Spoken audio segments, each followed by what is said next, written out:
Hey Crushers, Young here, and today's video is going to be a brief discussion on what I feel are the top PvP heroes in the current meta as of July 2019. Before we get started though, as always, if you have any questions or comments after watching this video, I would encourage you to leave them in the comment section below, or you can reach out to me through the official Discord, which you can access through the settings of the game located here in the community section. I would also ask you to subscribe to this channel if you haven't already done so, that way you can catch all my videos when they come out and stay up to date on all the latest Crush Them All news and information. Now, first let's cover some ground rules. This isn't an official list, nor is it necessarily the best. These are all solid choices in my own personal opinion. So, in this video we will discuss what they are and why I think they're among the best. And this list is in no particular order, but hopefully this will help you have a better idea as to what heroes you'd be good focusing on for PvP. So let's get into it. The first hero that we're going to be looking at is Siegfried. Siegfried is the king of PvP in a standalone sense, but is bolstered by good light team synergy from heroes like Merlinus, One-Eye, and Crunk, which are all easy enough to obtain medals for through various means. Siegfried has the second highest base HP of any hero in the game, and can survive an onslaught on the front lines. Couple that with his 2-star ability, which deals area of effect damage, and he is truly a force to be reckoned with, and the reason I recommend him so highly as a priority option for spending both magic metals and awakening materials on. And this swings us to the next hero on our list, and it's the hero with the highest base HP of any hero in the game at this time, and that's Gladiator. He does suffer from a 4x weakness to fire, but that shouldn't dissuade you from choosing him because he deals 4x damage to enemy Atlantis, Parato, and Aqua, who are all commonly used PvP heroes. He's very similar to Siegfried, but with a different element: lower attack speed and a higher base HP. If your enemy team that you're up against is lacking fire, then he's going to shine even more.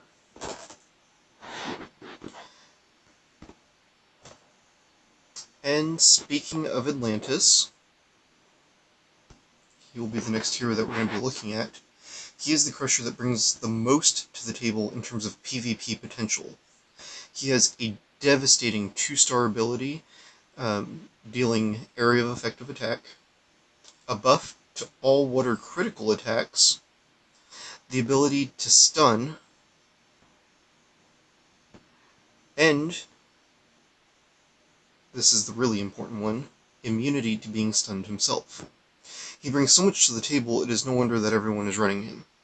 He is literally the answer to so many different heroes, since he has stun immunity, which is very popular right now, and water, which gives him an edge over the ever-popular fire heroes such as Furiosa. The only real drawback to him is his base attack speed is low, but I mean that can be largely overlooked given his other strengths. And that way, when he does hit, he hits hard. The other Crusher, that's unfortunate. The other Crusher worth looking at is Sorrow. So the other Crusher who just really shines is the Queen of PvP DPS herself, and that is Sorrow. She provides a hard counter to both Siegfried and Spike, which are both quite popular, and she is unlikely to be an early target provided you have enough tanks on the front line protecting her. Her base attack and high attack speed doesn't leave much to be wanting, especially since she ignores defense completely and has a 2-star ability which offers some stun support as well.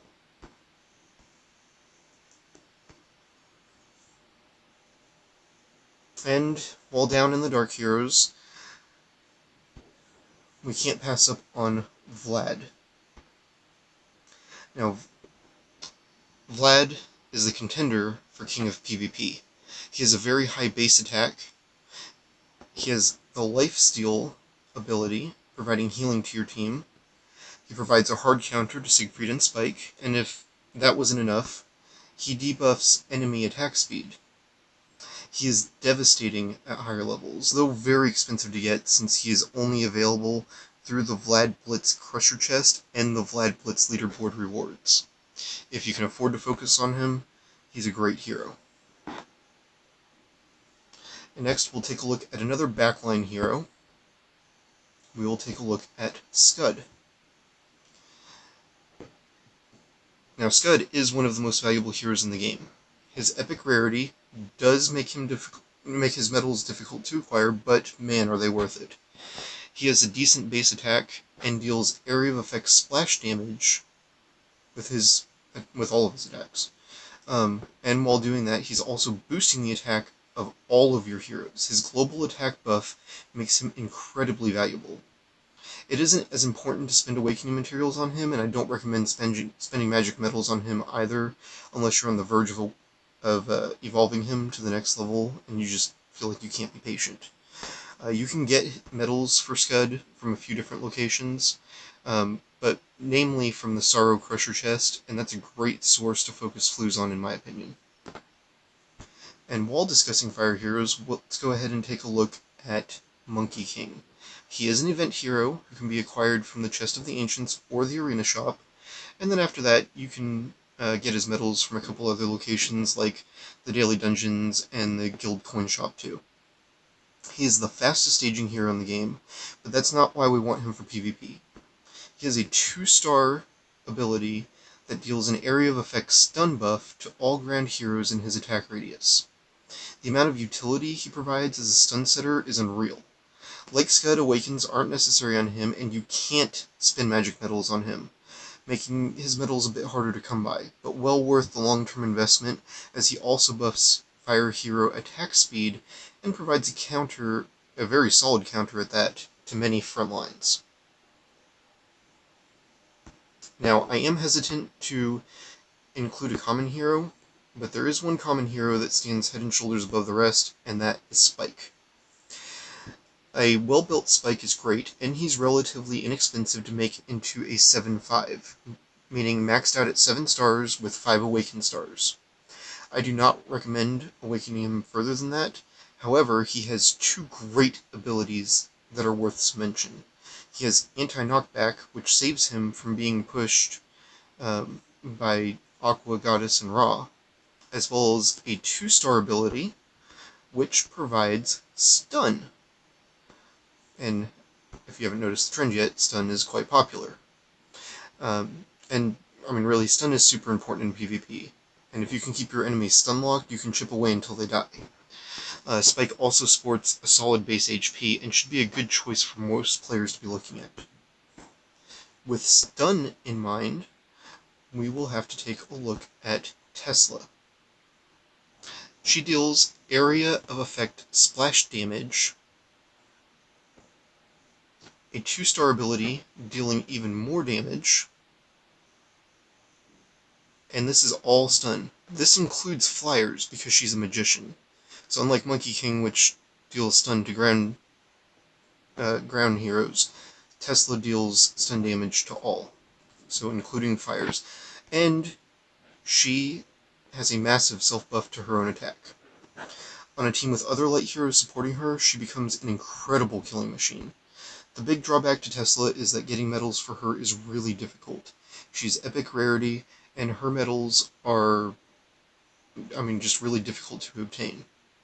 You can see that they're available from several sources, but they still aren't easy to come by. I don't recommend using magic metals on her, as there isn't a good ratio to epic heroes spending your magic metals, though I do recommend awakening her as much as you can, since it will directly increase her damage output. Now, on the other hand, if you're in the need of stun just ASAP, I would strongly recommend that you take a good look at Zack. If I can find him, I'm drawing a blank. I'm looking at my fire heroes. There he is, hiding up on that top row. Now, he is not a damage dealer, but he does bring a massive area of effect stun with his 2-star ability, which affects both ground and flyers. His medals are much easier to obtain, and spending magic metals on him wouldn't be the end of the world, but I wouldn't recommend spending heavily on him, at least not until you focus on some of your more important frontline heroes. Furthermore, since he doesn't really do anything damage-wise, you'd be much better off not wasting any awakening materials on him. And finally, that brings us down to Dark Hunter. Now, Dark Hunter brings a decent amount of attack to the table. His medals are relatively easy to obtain.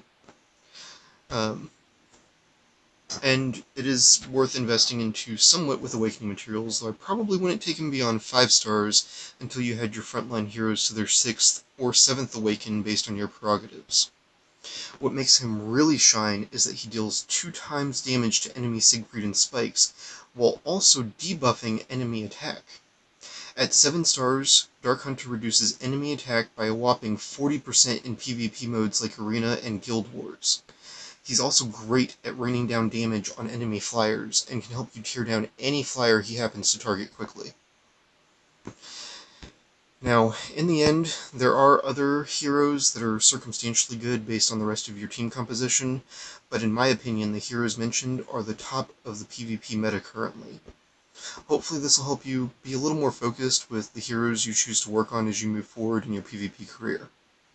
Now, I would like to encourage you to watch my next video, which will be covering rune suggestions for the heroes covered in this video. And that's all I have for today, Crushers. I would like to take a moment to give special acknowledgement to Pookie, Gaffa, and Crimtane for their contributions to today's video. They helped me develop and refine this list of heroes, as well as fact-check some of the information we went over today. And as always, thank you for watching.